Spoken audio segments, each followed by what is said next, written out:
아멘입니다. 주와 함께 죽고 주와 함께 살다. 오늘은 주기도문 계속해서 주일마다 말씀을 전하는데, 주기도문 속에서 저는 8가지의 기도로 말하고 있습니다. 하나님 앞에 간구하는, 기도하는 8가지. 첫째가 하늘에 계신 우리 아버지. 하나님은 우리 아버지가 되신다. 그분은 하늘에 계신 분이다. 땅과 전혀 비교할 수 없는, 우리가 생각할 수도 없고, 그분의 계획은 우리가 알 수도 없고, 그런 하나님이 우리 아버지가 되신다. 그리고 두 번째 기도가 아버지의 이름을 거룩하게 하옵시며. 우리가 하나님의 이름을 거룩되게 할 수가 없습니다. 모세가 호렙산에서 하나님의 부름을 받죠. 너는 애굽으로 가서 내 백성들에게 전하라. 그때 모세가 마지막으로 묻지 않습니다. 좋습니다. 제가 갑니다만, 제가 가서 그들에게 말할 때 네게 말한 분이 누구냐라고 물을 때 나는 뭐라고 대답하니까? 그러니까 하나님께서 뭐라고 하십니까? 나는 스스로 있는 자다. 그건 네 할 일이 아니야. 너는 네 일만 해. 나의 존재는 내가 스스로 한다는 것입니다. 너에게 설명해서 할 수가 있는 것이 아니다라는 거예요. 그리고 그 다음이 뭡니까?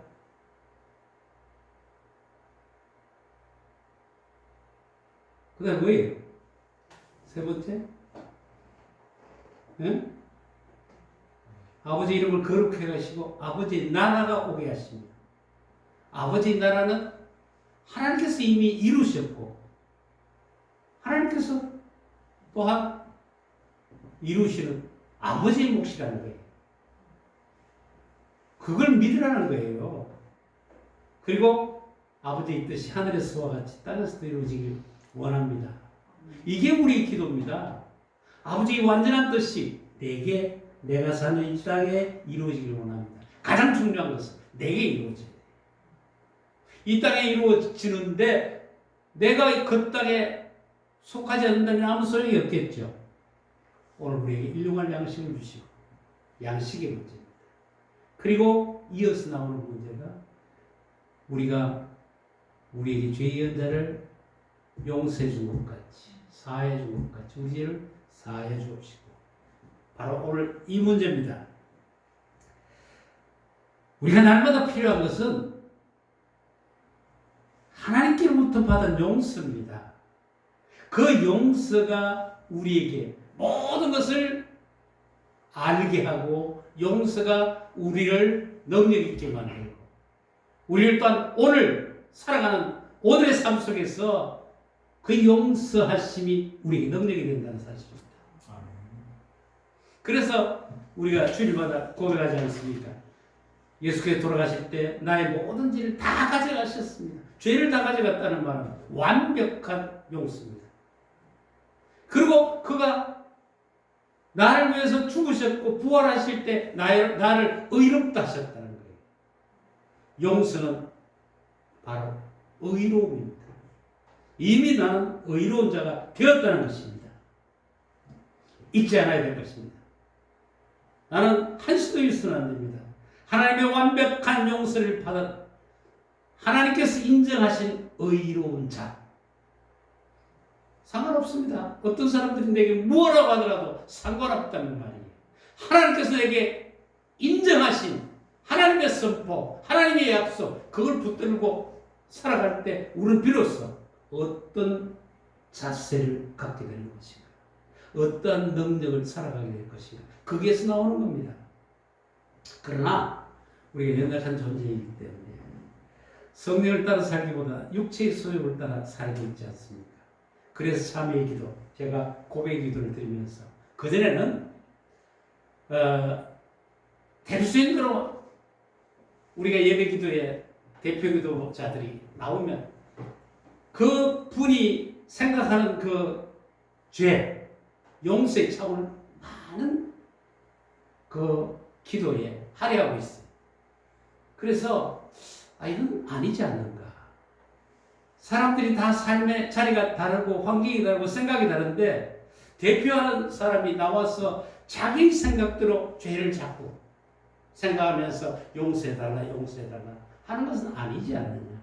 그래서 내가 참회의 기도라고 해서 그 용서는 하나님께 다 용서함을 구하고 또한 사함의 말씀을 받고 이제 우리가 죄에 대해서 떠나서 하나님께 대한 감사로 우리가 예배의 경배 제사를 드려야 되겠다는 생각으로 그렇게 참회의 기도를 했습니다만 요즘은 고백의 기도를 먼저 들어갑니다. 하나님께서 이렇게 해주셔서 나를 용서하시고 의롭게 하셔서 나는 그 의로운 사람으로 살아갑니다. 나는 의로운 자로 말씀을 먹고 살아갑니다. 말씀을 해도 살기에 나는 승리합니다. 하나님의 그 뜻을 매일매일 순간순간 성취하고 삽니다. 이런 고백입니다.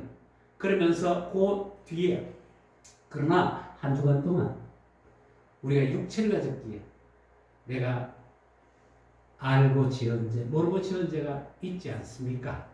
하나님 부끄러워합니다. 내 잘못을 부끄러워하면서 묵묵히 내 마음속으로 고백하는 겁니다. 여러분, 우리가 그 육신의 부모님 앞에 용서해 주시옵소서. 그리고 용서하실 때까지 기다립니까? 아니죠.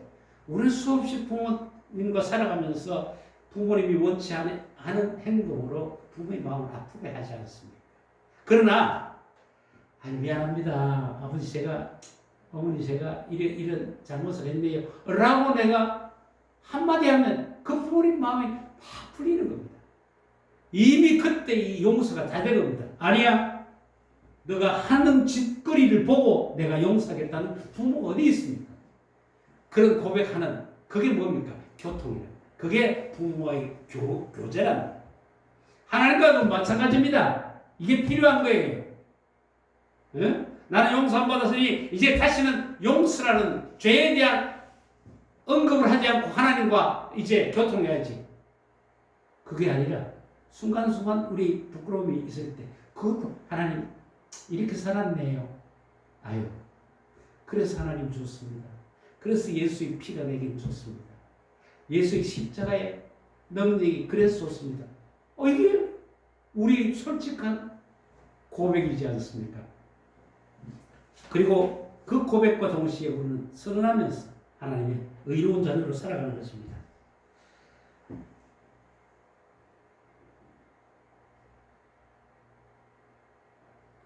우리에게 죄 지은 자를 사하여 준 것 같이 연결이 되지요. 여러분, 우리는 모든 사람들이 상대성을 가지고 살아갑니다. 마태복음 18장에 보면 베드로가 나와서 예수께 이런 말을 합니다. 형제가 내게 죄를 범하면 내가 몇 번이나 용서하여 주리까? 7번까지 하리까? 라고 얘기합니다. 그 베드로는 자신이 있어요. 나는 7번 했습니다. 율법적이거든요. 다른 사람은 용서를 한 번 했지만 나는 7번씩 했습니다. 할 자신이 있습니다라는 말입니다. 근데 그 말을 예수께서 들으시고 내가 내게 이르노니 7번뿐 아니라 7번을 7번까지라도 할지니라 라는 말씀합니다. 이 말이 무슨 뜻입니까? 우리는 너무나 익히 들어왔습니다. 7 곱하기 7은 영원. 영원히 용서해요. 이게 우리 딱 잡혀 있어요. 정말입니까? 영원한 용서를 할 수 있습니까, 우리가? 이건 아닙니다. 용서의 문제가 그렇게 이루어지는 게 아니에요. 숫자의 문제가 아니라는 말이에요. 영원히 우리가 할 수 있는 것이 아니라는 거예요. 그러면서 왕의 비유를 합니다. 어떤 사람이 1만 달란트 빚졌는데 그가 왔을 때 1만 달란트를 탕감해 줍니다. 1만 달란트 요즘 같으면 한 6조 원 정도 된다고 합니다. 근데 이 사람이 너무너무 감사하죠. 길을 가다가 친구를 만납니다. 생각이 납니다. 내가 빚진 게 있는데 100데나리온입니다. 100데나리온. 근데 1데나리온에 5만 원 정도 우리가 환산을 한다면 500만 원 정도의 돈입니다. 야, 너 왜 돈 안 갚아? 화가 났죠. 오래됐는데. 쫄쫄 피하고 다닌단 말이에요. 전화도 받지도 않고. 에? 이사도 가버리고. 잡아가. 멱살 쥐고. 돈 내라. 그러니까 친구야. 내가 지금 사실은 우리 집안 형편이 어려웠어. 돈 갚을 여력이 안 돼. 조금만 참아주게. 하니까 그 멱살을 쥐고 경찰서 가서 그대로 고소해서 그 돈을 다 갚기까지 징역 처리를 시켰다는 겁니다. 이 말들은 왕이 그 1만 달란트 탕감해 준 사람을 부릅니다. 그렇죠? 불러갖고 내가 네게 그 큰 돈을 탕감해 줬는데 너는 그 작은 돈을 가지고 그를 추궁해서 감옥에 넣어? 여봐라. 저놈 1만 달란트 한 푼이라도 다 갚지 못하면 그 돈 갚을 때까지 평생 감옥살이를 시키라. 이렇게 본 겁니다. 그러면서 내가 가끔 마음으로부터 형제를 용서하지 않으면 나의 하늘 아버지께서도 너에게 이와 같이 하시리라. 여러분 이 대목 자꾸 우리가 너무 어렵게 생각해서는 안 됩니다. 자, 1만 달란트 탕감을 받았잖아요. 일사부조리 원칙이에요. 탕감을 했는데 왜 1만 달란트 다시 빚이 생깁니까? 용서하지 않았다고? 만약에 그러면 이렇게 생각을 해보십시다. 이 친구가 가다가 자기 빚진 친구를 만납니다. 야, 돈 안 갚냐? 그러니까 이렇게 말했다고 합시다. 야, 친구 미안하다. 곧 갚을게. 그래? 빨리 갚어. 이러면 어떻습니까? 그래, 빨리 갚으라. 라고 보내주면 1만 달란트 탕감된 빚이 다시 생겨납니까? 그 사람이 그래, 없구나. 돈이 없구나. 그래. 아이고, 얼마나 어렵겠냐. 자, 이거라도 갖고 그 애들 빵이라도 사줘라. 응? 밥이라도 먹고 일을 해야 될 거 아니야. 이렇게 해주면 좀 낫습니까? 이 문제가 아니란 말이에요. 돈의 문제가 아니란 말이에요. 여러분, 그래서 이 본문을 이렇게 말했습니다. 본문은 우리로 하여금 하나님 아버지 용서의 은혜를 받은 자로서만 머무르지 않고 남을 용서하는 성숙한 신앙인으로 변화되어 남을 용서했다는 사실을 우리 입으로 날마다 시인해야 한다라고 이렇게 율법적으로 밝혔습니다. 여러분, 하나님이 용서하신 것과 우리의 어떤 돈의 문제 그걸 가지고 용서 안 하니 그것 하나님 그것 따지세요? 이 사람은 어떻게 살아야 됩니까? 어떻게 살아야 돼요? 그 자기가 갚을 수 없는 그 큰 은혜를 생각하며 살아야 된다는 거예요. 거기에 중점이 있다는 거예요. 그 백달란트 빚진 자를 만날 때 무슨 생각을 해야 돼요? 10,000달란트의 빚을 갚게 해주신 그 분의 은혜를 생각하며 살아야 됩니다. 그리고 100달란트, 100데나리온, 야, 다음에 갚아. 너 빨리 일해. 그런다고 해서 왕이 불러서 그를 족치지 않을 것이라. 돈의 문제입니다. 그럼 우리가 계산하는 거예요. 이 사람은 그 은혜를 망각했다는 겁니다. 그 용서를 망각했다는 겁니다. 우리가 예수께서 돌아가실 때 우리를 위해서 죽으심에 대한 망각은 우리를 영원한 범죄자로 만들 수밖에 없습니다. 그 용서를 우리가 생각하지 못할 때 우리는 의로운 자로 살아갈 수가 없게 된다는 것입니다. 우리의 근본적인 죄의 문제는 인간과의 문제가 아닌 하나님과의 문제입니다. 우리가 땅에서 이렇쿵저렇쿵 선한 일을 하고 착한 일을 하고 그것 하나님과 상관이 없습니다. 오직 하나님과의 관계, 그 관계 속에서 모든 것을 하나님께서 판단하신다는 겁니다. 그 은혜를 예를 들어서 생각할 때, 그 용서를 생각할 때 우리 마음이 어떻겠습니까? 이야, 그 큰 은혜를 받은 내가 그래 이런 데 치우치겠느냐. 진정한 용서에 대한 감격, 그 감격은 다른 사람들을 긍휼히 여길 수 있는 마음이 주어진다는 말이 아니겠습니까? 우리가 오늘 잘못 살아가고 있는 것은 하나님께서 나를 위해 죄를 용서해 주셨고 나를 의롭게 하셨다는 그 대목에 대한 완전한 믿음이 없다는 거예요. 감격이 없어요.